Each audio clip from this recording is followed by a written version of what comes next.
2020년 7월 5일 KM 예배를 하나님 앞에 올려드리도록 하겠습니다. 다 같이 머리 숙이고 또 눈을 감고 하나님 앞에 독도하시겠습니다. 하나님은 영이시니 예배하는 자가 영과 진리로 예배하였지니라. 아멘. 온 천하 만물을 다스리시고 통치하신 하나님 아버지, 주의 은혜와 사랑을 진실로 감사합니다. 하나님의 은혜를 기억하고 이 시간 우리의 삶의 자리를 잠시 내려놓고 우리 주님 앞에 집중하며 예배하는 시간을 갖습니다. 함께 모여 예배할 수 없지만 온라인상에서 하나님 앞에 영상으로 예배하지만 우리 주님이 기뻐 받아주시고 이 예배를 통해서 우리에게 하나님이 주시는 그 은혜를 알고 깨달아 고백하는 이름이 있는 시간 될 수 있도록 주님 도와주시옵소서. 예수님 거룩하신 이름으로 기도드리옵나이다. 아멘. 다같이 신앙 고백하겠습니다. 전능하사 천지를 만드신 하나님 아버지를 내가 믿사오며 그 외아들 우리 주 예수 그리스도를 믿사오니 이는 성령으로 잉태하사 동정녀 마리아에게 나시고 본디오 빌라도에게 고난을 받으사 십자가에 못 박혀 죽으시고 장사한 지 사흘 만에 죽은 자 가운데서 다시 살아나시며 하늘에 오르사 전능하신 하나님 우편에 앉아 계시다가 주로서 산자와 죽은 자를 심판하러 오시리라. 성령을 믿사오며 거룩한 공예와 성도가 서로 교통하는 것과 죄를 사하여 주시는 것과 몸이 다시 사는 것과 영원히 사는 것을 믿사옵나이다. 아멘. 우리 다 같이 찬양하도록 하겠습니다.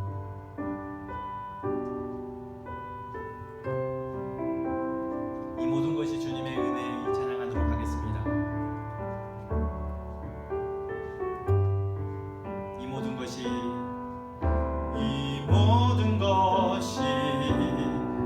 주님의 은혜, 이 모든 것이 은혜라네. 이 모든 것이 주의 은혜,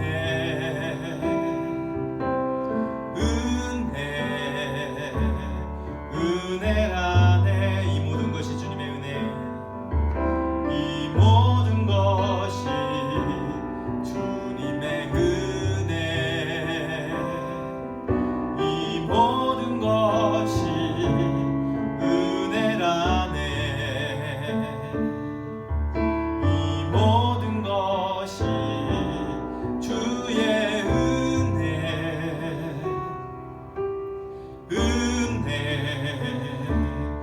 은혜라네.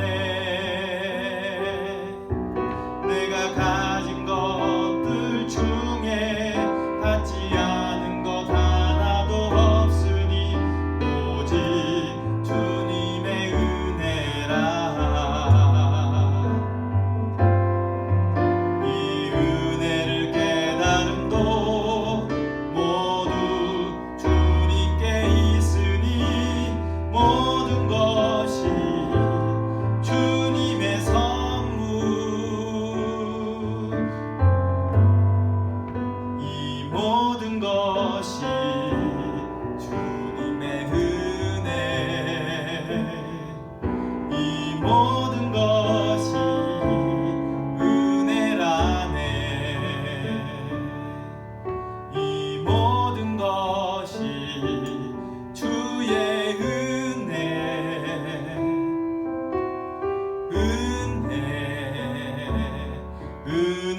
은혜라네. 우리의 삶의 모든 것이 주님의 은혜인 줄 믿습니다. 찬양하겠습니다. 오직 예수뿐이네.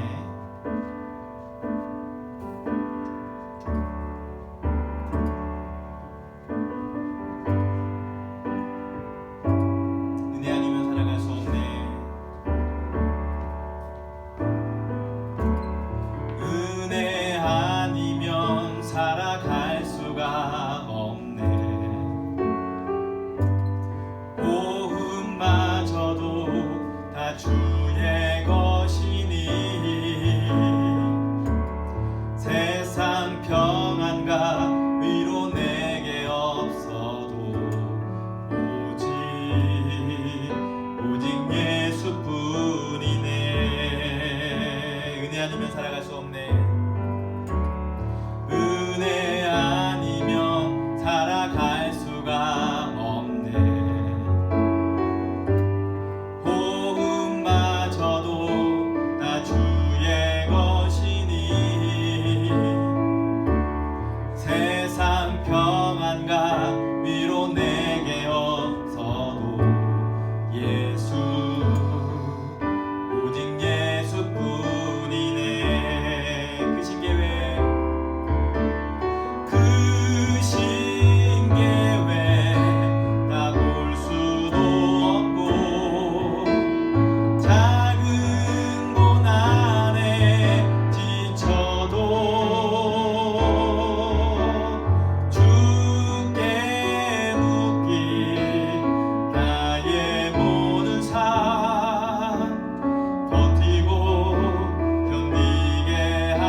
수가 없네.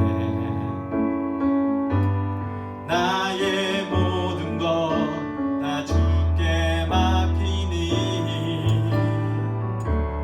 참된 평안과 위로 내게 얻은 주 예수, 오직 예수뿐이네. 그렇습니다. 참된 평안과 위로 주시는 분은 오직 예수님뿐인 줄 믿습니다. 그 예수님만 날마다 붙드는 저와 여러분이 되기를 주님의 이름으로 축복합니다.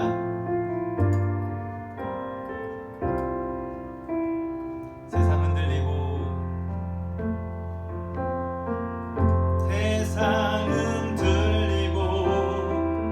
사람들은 변하여도 나는 주를 섬기리.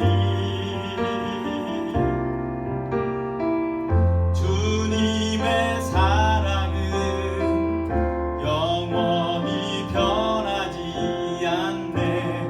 나는 주를 신뢰해. 오직 믿음으로, 오직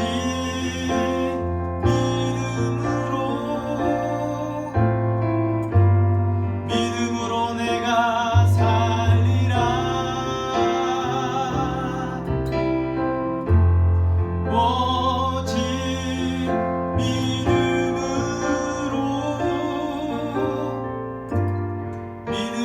내가 살리라. 믿음은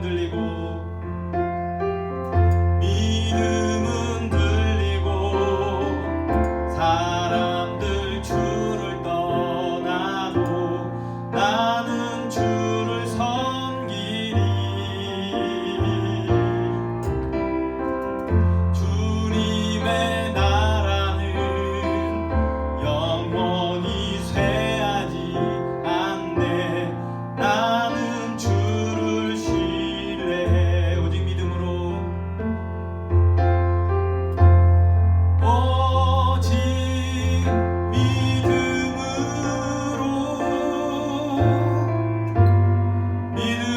내가 살리라. 오직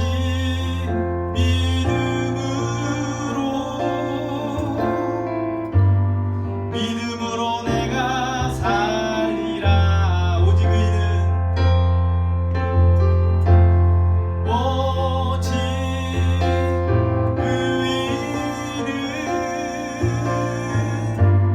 믿음으로 말미암아 살리라. 오직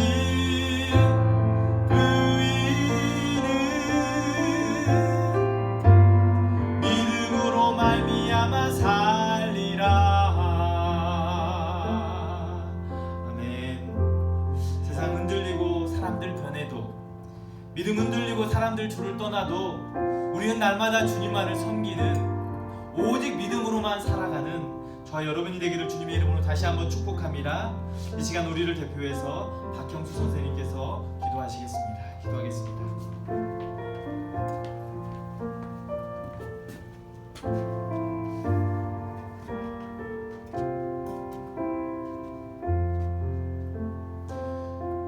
하나님 아버지, 이 시간 하나님 앞에 서게 됩니다. 바르게 나아갈 수 있도록 우리 마음 붙잡아 주시고, 아멘. 찬양과 말씀으로 나아갈 때 주님, 하나님만 영광받는 예배 되게 도와주옵소서. 아멘.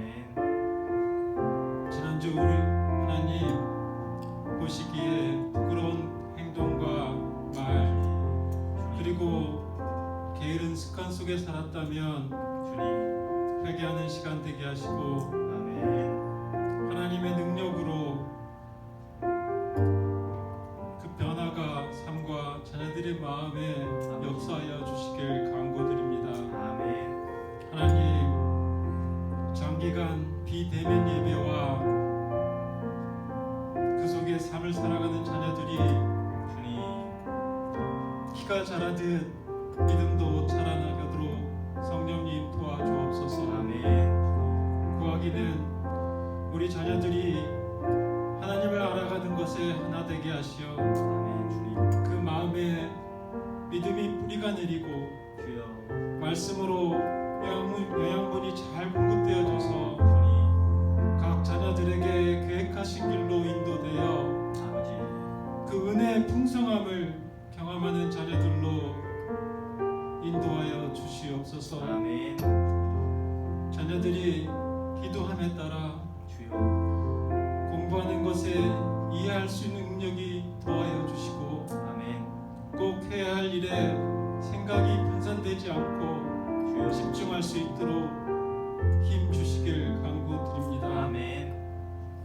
또한 자녀들이 악과 거룩지 못한 생각과 행동으로부터 보호하여 주시고 주여. 바르고 옳은 길이 기준이 아닌 말씀의 기준이 되어 생각하고 행동하는 아버지. 귀한 자녀로 성장시켜 주옵소서. 아멘. 말씀을 전하시는 목사님, 주님.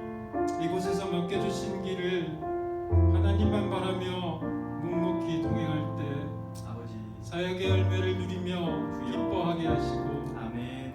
삶에 필요한 것 역시 인도하심으로 때에 따라 채워주시길 기도드립니다. 아멘. 오늘 전하신 말씀을 통해 필요한 하나님의 은혜가 우리 마음밭에 잘 뿌리내릴 수 있도록 인도하여 주시길 간구드리며 아멘. 감사드리며 이 모든 말씀 예수님 이름으로 기도합니다. 아멘.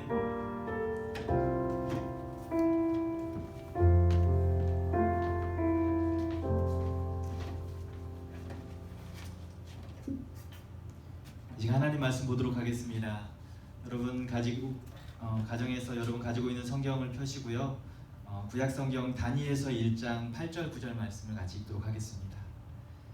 제가 진 성경으로 구약 성경 1231면에 있습니다. 다니엘서 1장 8절 9절 말씀 같이 읽도록 하겠습니다. 우리 같은 목소리로 좀 말씀을 좀 읽었으면 좋겠는데요. 여러분도 가정에서 말씀을 좀 같이 큰 소리로 따라서 읽었으면 좋겠습니다. 시작.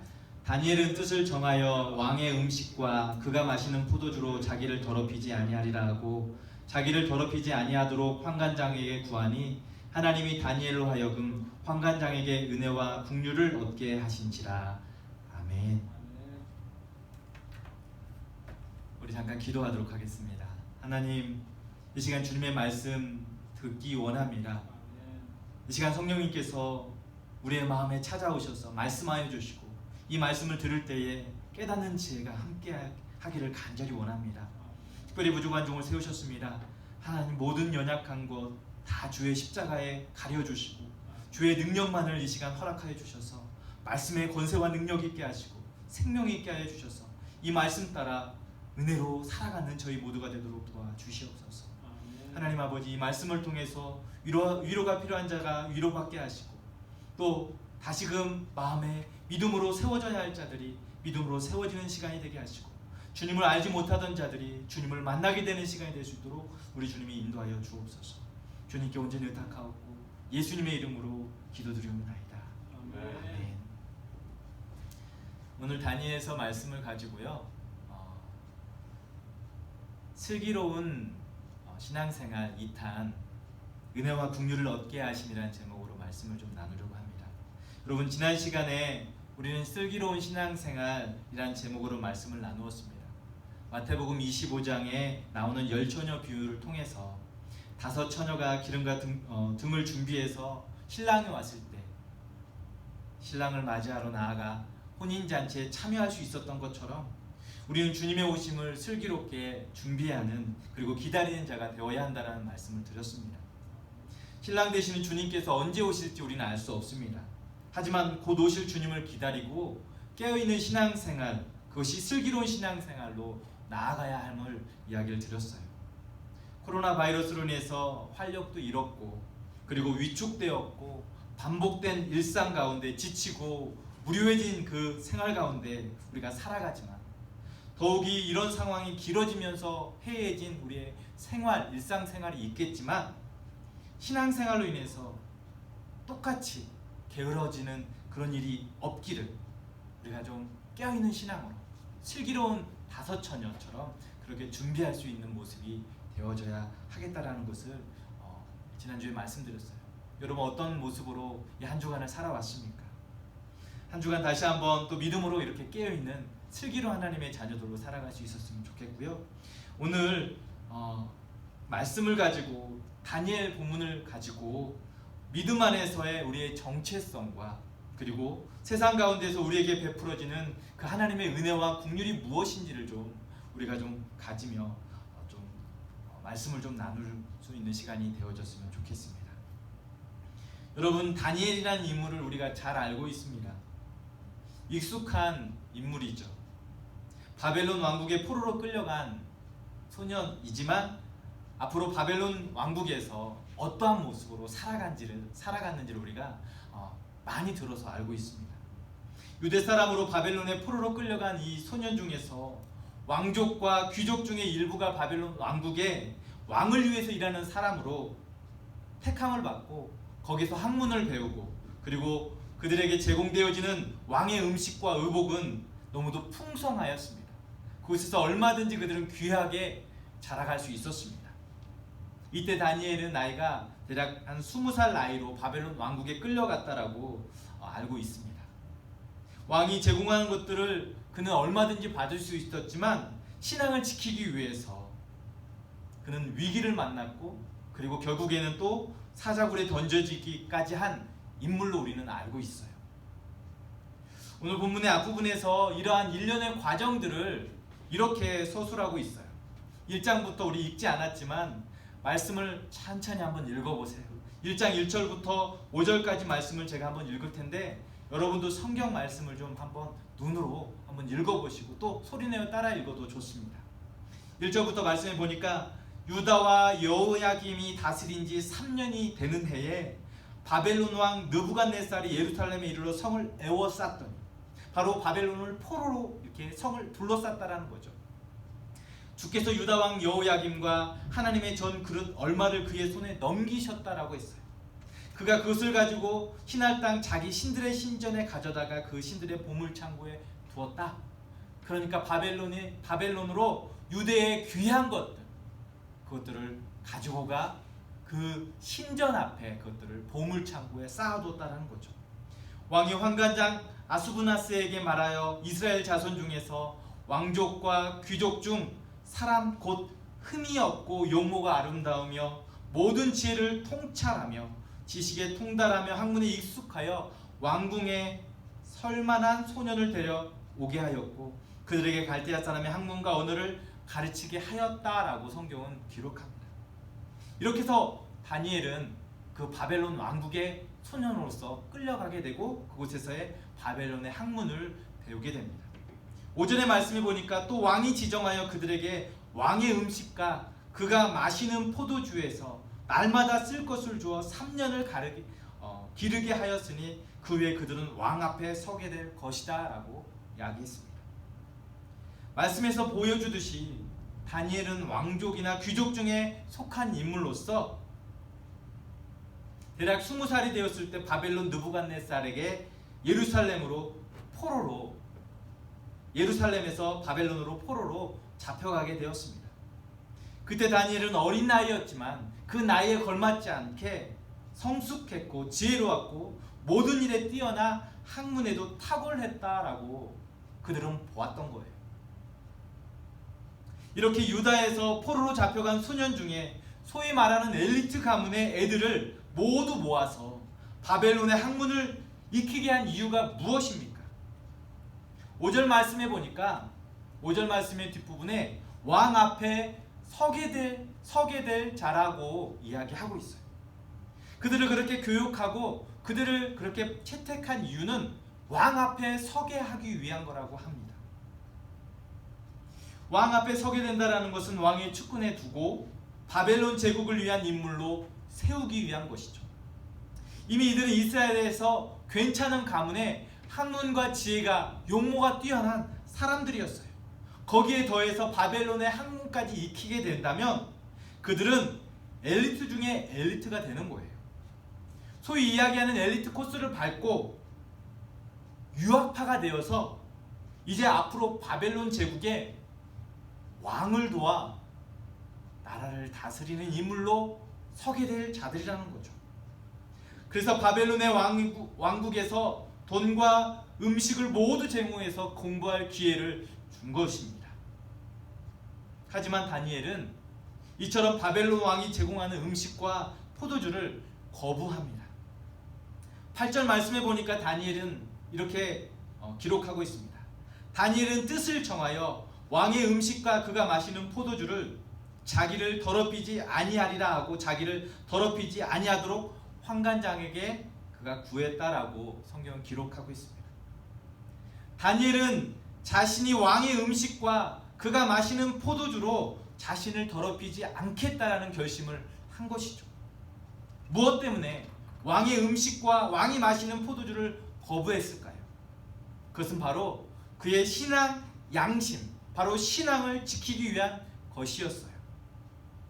본문의 표현을 빌리자면 왕이 제공하는 음식과 마시는 이 포도주는 그것으로 인해서 자신을 더럽히지 않겠다라고 한 거였어요. 바벨론은 바알 우상을 숭배하고 왕을 곧 신처럼 떠받들면서 자신의 군사력과 힘을 의지하던 그런 나라였어요. 그렇게 왕이 제공하는 그리고 마시는 포도주는 왕에게 머리 숙이는 행위였고 그를 섬기는 간접적인 행위가 될 수 있었던 거예요. 하나님을 유일신앙으로 섬기던 이스라엘 백성, 특히 다니엘에게 왕의 음식과 마시는 이 포도주는 배교 행위가 될 수 있었고 하나님을 버리는 행위가 될 수 있었던 거였어요. 그렇기에 그는 바벨론의 포로로 끌려갔지만 왕이 제공하는 음식과 포도주는 마시지 않겠다. 왕 앞에 절하지 않겠다. 우상을 섬기는 행위를 하지 않겠다라는 그런 마음의 뜻을 정하였던 것입니다. 이렇게 말할 수 있는 것은요, 먼저 바벨론의 포로로 잡혀간 다니엘에게 가장 처음 행한 것이 바로 그의 계명에서부터 그의 신앙의 그 확실함을 보여주는 행위가 나타납니다. 다니엘이라는 이름의 뜻은요, 하나님은 나의 심판자라는 뜻을 가지고 있어요. 포로로 끌려가 다니엘은 바벨론식 이름으로 이제 이름을 개명하게 되는데 이 바벨론식 이름은 벨드사살입니다. 벨드사살이라는 이름은 바알의 은총을 베푸는 자라는 의미를 가지고 있어요. 곧 바알이 그에게 은총을 베풀었다는 이름의 뜻을 가진 것이죠. 바알신을 섬기는 왕이 그에게 은총을 베풀고 자비를 베풀어서 준 이름이다 라고 그에게 세뇌시키는 거예요. 벨드사살을 부를 때 바알이 너에게, 왕이 너에게 은혜와 은총을 베풀었다라고 하는 인식을 계속적으로 갖게 하면서 그의 신앙을 무너뜨리는 행위였던 거예요. 하지만 다니엘은 그 같은 이름도 또 그 같은 왕이 제공하는 음식과 포도주도 거부하면서 자신을 더럽히지 않겠다는 그런 마음의 결심을 하고 있는 것이죠. 7절 말씀을 8절 말씀을 우리가 읽어보면 이렇게 기록하고 있어요. 환관장이 그들의 이름을 고쳐 다니엘은 벨드사살이라 하고 하나나는 사드락이라 하고 미사엘은 메삭이라 하고 아사라는 아벳느고라 하였더라. 그리고 8절 다니엘은 뜻을 정하여 왕의 음식과 그가 마시는 포도주로 자기를 더럽히지 아니하리라 하고 자기를 더럽히지 아니하도록 환관장에게 구한다라고 성경은 기록합니다. 여러분, 이름을 바꾸는 행위는요, 그 사람의 정체성을 바꾸는 행위입니다. 유다 민족으로 그들이 섬기는 유일신 하나님의 백성임을 인식하고 있어야 하는데 그들의 신앙과 삶의 배경을 이름을 바꿈으로써 새로운 인식을 갖게 하는 행위가 바로 계명이었어요. 민족적인 자긍심이나 신앙관을 바꾸어서 신앙의 뿌리를 통째로 흔드는 행위가 바로 바벨론식으로 이름을 바꾸는 거였어요. 그렇게 다니엘은 하나님만이 나의 심판자라는 이 이름을 버리지 않고 율시 사상을 붙들고 바벨론식 이름인 바알이 은총을 베푼다라는 이 이름의 계명을 원하지 않았던 거예요. 이 이름으로 자신의 정체성을 흐리고 싶지 않았던 거예요. 왕이 제공하는, 왕이 마시게 하는 이 술을 거부할 수밖에 없었던 것입니다. 여러분, 우리 이 같은 모습에서 우리의 신앙을 다시 한번 고백하고 말씀을 좀 적용할 수 있었으면 좋겠습니다. 우리 하나님의 백성들로서 그리스도인이 된 그분의 자녀들입니다. 그런데 거대한 바벨론이라는 이 세상에서 속하면서 우리는 그리스도인이라는 이름을 갖기보다는 세상이 우리에게 불러주는, 세상이 우리에게 만들어주는 이름을 가지고 살아가려고 합니다. 세상이 우리에게 만들어주는 타이틀이나 우리에게 불려지는 그 이름을 가지고 살기를 더 원하고 있는 것 같습니다.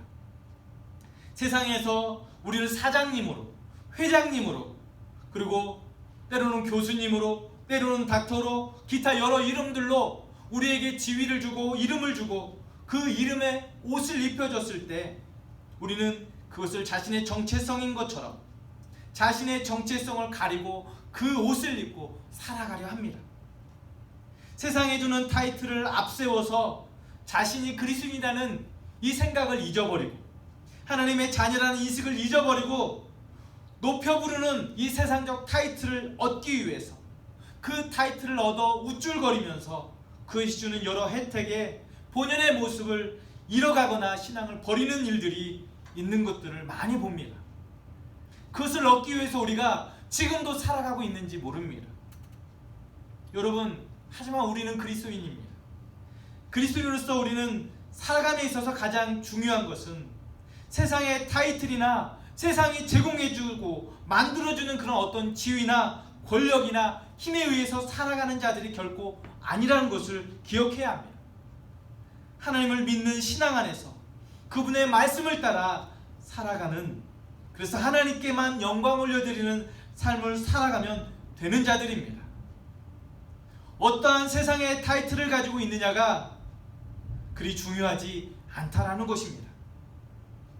물론 세상이 우리에게 주는 타이틀을 가지고 믿음 안에서 온전한 신앙을 가지고 하나님만 경배하며 그 이름을 높이며 살아갈 수 있으면 얼마나 좋겠습니까? 하지만 세상적 타이틀을 갖기 위해서 그것이 목적이 되어졌고 그것에 목말라 하는 삶을 살아가면서 우리가 건강한 신앙생활 하기는 결코 쉽지 않다라는 거예요.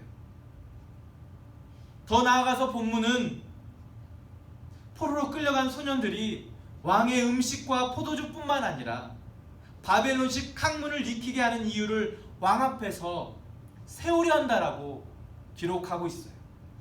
여러분, 왕 앞에 세우기 위해서 바벨론의 환관장은 좋은 것과 좋은 음식과 학문을 익히게 했습니다.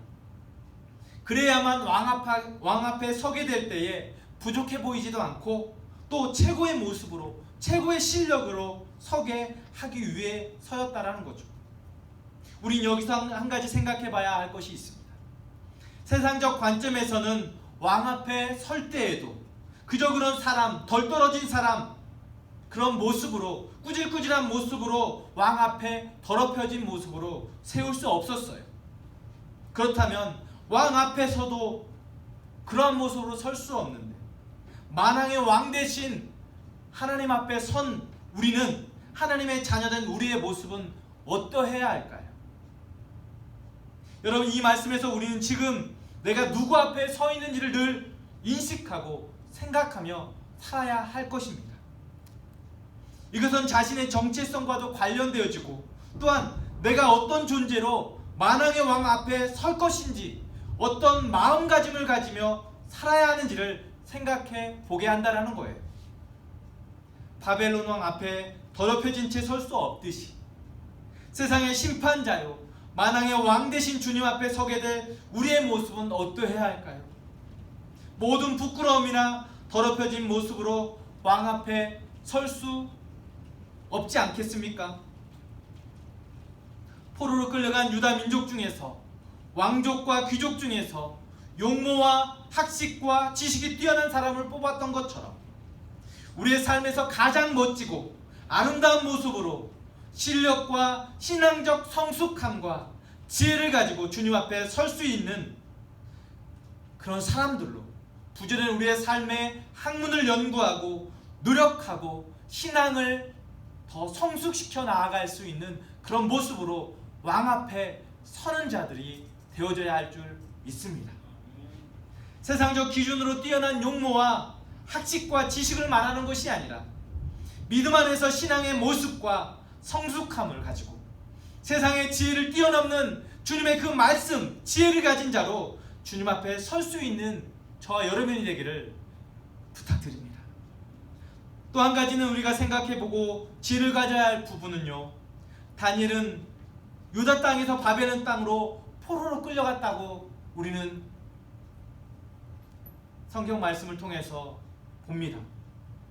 여러분, 포로로 끌려간 삶은 어떠할까요? 처참하고 비참합니다. 비록 그 땅에서 좋은 지위를 가지고 높은 위치에 있다 할지라도 그는 여전히 포로예요. 삶의 여전히 그의 뿌리는 포로로 끌려간 모습을 결코 벗을 수 없습니다. 바빌론 땅의 모든 것에 사로잡혀 억눌리고 억압된 삶을 살아가면서 고통 속에 살아야만 하는 자들입니다. 세상에서 살아남기 위해서 고통스러운 일들을 기다릴 때가 참 많이 있습니다. 또 어떤 신앙적 자유도 허락되지 않습니다. 세상의 왕, 바벨론 왕만을 섬겨야만 하는 것이죠. 바벨론식 가치관과 신앙관을 결코 그들이 넘어설 수 없어요. 왜냐하면 그들은 포로이기 때문입니다. 이것은 세상적인 가치관과 신앙관에 사로잡혀서 그것이 전부인 것처럼 배우고 그것에 만족해하고 그것을 얻기 위해 세상의 방식을 따라야만 한다는 것을 말합니다. 왜냐하면 포로이기 때문에 그 안에서 결코 넘어설 수 없는 거예요. 그러나 그리스도의 삶은 그렇지 않습니다. 바벨론이란 이 거대한 세상에 살고 있지만 그 세상의 순리나 기준에 의해서 하나님의 순리와 기준을 혼돈하지 말아야 한다는 거예요. 우리 하나님의 순리와 기준이 그 세상의 순리와 그 어떤 기준을 뛰어넘고 더 놀랍게 우리의 삶을 세워나갈 수 있기 때문이죠. 이 세상에서 일어나는 현상들이 결코 인간의 현상의 모든 것이 될 수 없다는 거예요. 하나님은 그 모든 것을 뛰어넘어 얼마든지 만들어갈 수 있고 세워갈 수 있고 또 바꾸실 수 있는 분이기 때문입니다. 사람들이 목격한 현상 뒤에 더 큰 영적인 세상이 있고 하나님의 다스리시는 세상이 있음을 믿어야 할 줄 믿습니다. 그렇기에 세상과 타협하거나 세상을 동경하고 쫓아갈 것이 아니라 하나님의 다스리시고 통치하시는 이 영적인 세상을 살아가야 할 줄 믿습니다. 세상과 타협하거나 세상이 말하는 잘못된 가치관과 삶의 방식을 따르기보다는 성경이 말하는 세계관, 가르침을 따라서 의와 진리의 말씀 붙들고 거짓과 맞서서 오직 믿음으로만 살아가야 할 줄 믿습니다. 여러분, 더 나아가서 포로된 삶이 얼마나 비참한 삶인지 알기에 우리는요, 소외되고 착취를 당하고 억압당하고 고통 속에 눈물을 흘리는 자들을 바라봐야 합니다. 그들이 세상에 갇혀서 세상의 포로가 되어서 슬픔에 눈물을 흘리고 있는 그들 앞에 그것이 전부가 아니고 그들에게 유일한 소망 되시는 예수 그리스도를 통해서 위로하는 자들로, 예수님만이 소망 되심을 전하는 자들로 살아가야 한다는 거예요. 포로된 삶은 처참합니다. 여러분, 거대한 세상을 살아가기에 고통 속에 눈물을 흘려야 하는 일들이 참으로 많이 있어요. 그러나 믿음의 사람들은 우리가 언젠간 주님 앞에 다시 서게 되고 주님이 오셔서 우리의 눈물을 거두어 주시고 눈물을 닦아주실, 슬픔을 위로해 주실 분이라는 것을, 거대한 세상을 다시금 심판하셔서 모든 것을 다시 한번 새롭게 판을 바꾸실 그 주님을 고대하게끔 그들에게 위로와 소망 되시는 주님을 소개하는 삶을 온전히 살아가야 한다는 거예요. 세상 속에서 세상의 성공과 어려움에 지쳐 낙심한 영혼에게, 눈물을 흘리는 자들에게 그 주님의 사랑으로 위로할 수 있는 자들, 그 주님이 계심을 전파하는 삶이 오늘 저와 여러분의 사명이고 우리가 붙들고 나가야 할 말씀인 줄 믿습니다. 오늘날 힘든 삶의 연속입니다. 세상적 가치관에 갇혀서 포로된 자녀들에게 심판자로 오실 주님, 예수님만이 유일한 소망이요 위로자가 되심을 전파하는 삶을 살아가야 할 줄 믿습니다. 코로나가 여전히 우리의 삶에서 자유롭게 하지 못합니다. 코로나로 인해서 우리의 삶이 이미 포로된 삶을 살고 있어요. 자유롭지 못한 삶을 살고 있습니다. 그러나 그 삶 속에서도 여전히 우리 주님만이 유일한 소망 되시고, 그리고 그 삶으로 인하여 지쳐하는 영혼에게, 지쳐하는 삶의 세상 사람들에게 예수님의 참된 우리의 소망 되심을 함께 나눌 수 있는 저와 여러분의 삶이 되기를 축복합니다. 여러분, 오늘도 하나님께서는 살아계십니다. 그래서 그분은 우리가 알 수 없는 방식으로, 기대하지 못했던 어떤 사람들이나 어떤 일들로, 또 말씀으로 얼마든지 하나님은 당신의 일을 세워가고 또 만들어 가시는 줄 믿습니다. 그래서 믿음으로 살아가는 자들에게 하나님께서는 은혜와 긍휼을 오늘도 베푸실 수 있는 분이라는 것을 우리가 다시 한번 우리의 마음에 새길 수 있었으면 좋겠어요. 오늘 9절 말씀해 보니까 하나님이 다니엘로 하여금 환관장에게 은혜와 긍휼을 입게 하신지라 라고 성경은 기록합니다. 여러분, 바벨론 왕국은 다니엘에게 왕의 진미와 포도주를 먹게 했지만 다니엘은 그것을 거부하고 열흘 동안 채식을 요구했어요. 왕의 환관장에게 다니엘에게 은혜와 긍휼을 베풀 수 있었던 것은 그래서 우연의 사건이 아닙니다. 왜냐하면 환관장은 왕의 명령을 따라서 이 포로들을 잘 교육해서, 이 소년들을 잘 교육해서 최상의 엘리트가 되게 하고 그들을 왕 앞에 세워야 할 의무가 있어요. 그런데 이 왕의 명령을 어기고 자칫 자신의 생명에 위협이 다가올 왕의 진미와 왕이 마시는 포도주로 그들을 교육하는 데 있어서, 그들을 먹이고 입히는 데 있어서 고기와 기름진 음식으로 그의 삶을 채우고 뿐만 아니라 그들을 먹여야 함에도 불구하고 다니엘의 요구는 어떻습니까? 채소와 물만을 요구합니다. 환관장에게 위험한 도전이 될 수 있었어요. 그런데 성경은 분명히 이렇게 기록합니다. 하나님이 다니엘로 하여금 환관장에게 은혜와 긍휼을 입게 하신지라 라고 기록합니다. 하나님은 그런 환관장으로 하여금 그에게, 다니엘에게 은혜와 긍휼을 베풀게 하셨어요. 이 또한 긍휼과 은혜를 베푸는 것은 다니엘에게 뿐만 아니라 환관장에게도 큰 피해가, 생명의 위협이 될 수 있지만 하나님은 그 모두에게도 손해가 가지 않게 하셨어요. 여러분, 하나님께서 환관장에게 은혜를 베푸시고 믿음을 지키고 신앙을 지키려고 하는 뜻을 정한 다니엘에게 은혜와 긍휼을 오늘도 베푸는 모습을 우리는 보고 있습니다. 여러분, 하나님께서는 지금도 믿음으로 살고자 하는 자들의 그 삶에 세상 사람들 중에서도 당신의 일을 이루기 위해서 얼마든지 은혜와 긍휼을 베풀 수 있는 일을 하고 계시는 줄 믿습니다. 세상을 쫓지 않고 세상 방식을 따르지 않는다고 해서 다 잘못될 것이 아니라는 거예요. 그것으로 인해서 염려할 게 안 된다는 겁니다. 얼마든지 하나님은요, 세상의 방식을 따르지 않지만 당신의 백성들의 삶에 윤택함으로, 기름짐으로 채워질 수 있는 분이라는 것은, 하나님은 세상 가운데서 그들에게 은혜와 긍휼을 얼마든지 베풀 수 있음을 보여주고 있는 거죠. 그 결과가 어떻습니까? 12절 말씀을 보니까 청하오니 당신의 종들을 열흘 동안 시험하여 채식을 주어 먹게 하고 물을 주어 마시게 한 후에 하면서 환관장에게 시험하게 하고요. 15절 말씀을 보니까 열흘 후에 그들의 얼굴이 더욱 아름답고 살이 더욱 윤택하여 왕이 음식을 먹는 다른 소년들보다 더 좋아 보인지라. 아멘. 여러분, 이것은 믿을 수 없는 일입니다. 지금도 하나님은 믿음의 사람이 우리의 삶에 은혜와 긍휼을 베푸실 준비가 되어 있고, 또 믿음 안에서 이렇게 살아가는 자들에게 힘을 주시는 줄 믿습니다. 여러분, 이제 말씀을 정리하며 기도하기를 원합니다. 여러분, 오늘 이 말씀을 통해서 다니엘은 자신의 정체성이 무엇인지 분명히 알고 있었습니다. 그래서 어떤 세상의 권력과 힘 앞에서도 타협하거나 주눅들지 않습니다.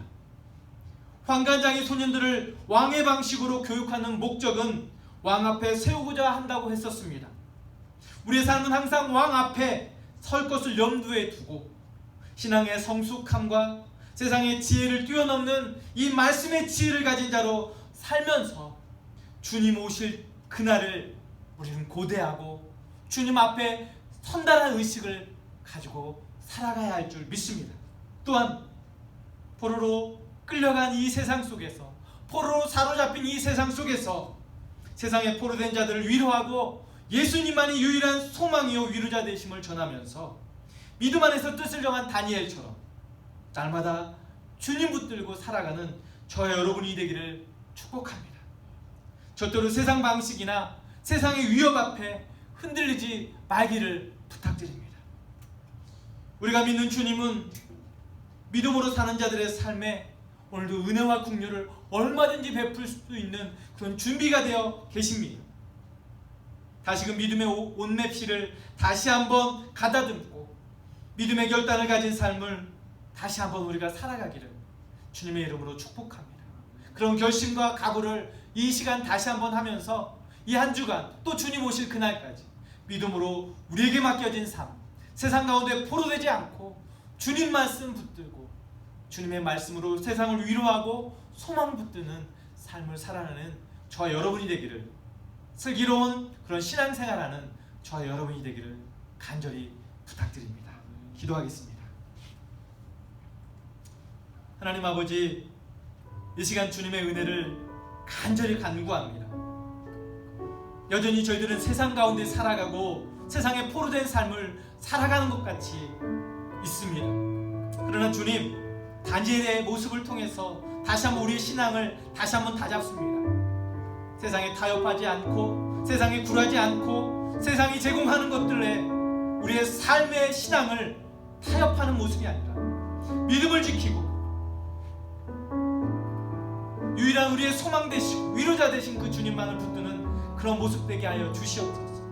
왕 앞에 서는 날을 생각하고 우리에게 있어서 주어진 모든 삶에 최선을 다할 뿐만 아니라 말씀이 지혜와 진리로 가득한 그런 젊은이들로, 청소년들로 설 수 있도록 주님 붙잡아 주시옵소서. 게으르고 나태함에 사로잡히지 않게 하여 주시고 세상의 가치관에 머무르지 아니하고 그것을 뛰어넘는 하나님의 말씀으로 그 가치관을 따라 말씀 붙들고 사는 우리 모두가 되기를 간절히 원합니다. 이 말씀 붙들고 오늘도 내일도 우리 주님 오실 그날을 바라보며 사는 저희 모두가 되기를 간절히 원하옵고 예수님 거룩하신 이름으로 기도드리옵나이다.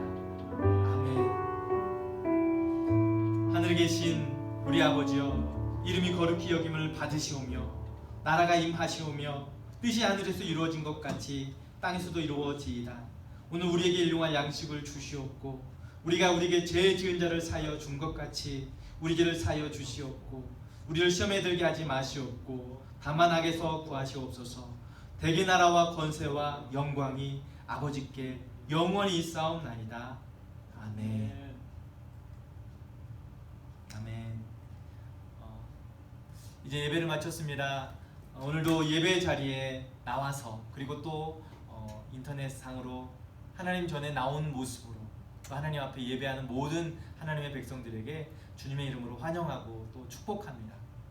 여러분, 광고 말씀드리겠습니다. 6월 22일부로 청소년들도 이제 교회 예배를 참여할 수 있도록 어느 정도 된 것 같아요. 그러나 우리 교회에서는 아직은 주일학교 예배가 아직 허락되지 않은 것 같은데요. 여러분, 가정에서 드릴 뿐만 아니라 여러분 부모님들 따라서 주일 예배에 참여할 수 있습니다. 가급적이면 부모님과 함께 나와서 예배도 드리고 또 여러분들 얼굴도 좀 보고 싶고요. 또 가정에서 인터넷상에서 예배하는 것과 달리 또 하나님의 전에 나와서 같이 찬양하고 같이 얼굴을 맞대면서 하나님을 예배하는 모습은 더 큰 은혜가 있을 줄 믿습니다. 여러분 좀 바라기는 이번 기회를 통해서 부모님과 함께 또 같이 나와서 신앙생활 또 하나님을 예배하는 그런 모습을 우리가 좀 더 사모할 수 있었으면 좋겠습니다. 7월이 시작되었습니다. 여러분 항상 건강하고요. 또 특별히 7월에 이제 방학이 되었는데요. 여러분 방학 동안 그동안 열심히 인터넷상으로 여러분 수업하고 또 여러 가지 과제들을 했었지만 많이 마음이 이렇게 눌려있던 그 가운데서 이제 자유가 주어졌지만 너무나 자유분방하게 지내지 마시고요. 또 하나님 안에서 말씀을 더 사모하고 또 이 여름에 우리의 신앙이 다시 한번 더 성숙될 수 있는 그런 기회로 삼고 말씀을 더 가까이 하는 그런 시간이 되어졌으면 좋겠습니다. 여러분 주 안에서 한 주간 또 평안하시고요. 곧 믿음 안에서 다시 만날 수 있는 날을 우리가 기대하고 기도하며 나아갔으면 좋겠습니다. 주 안에서 사랑합니다.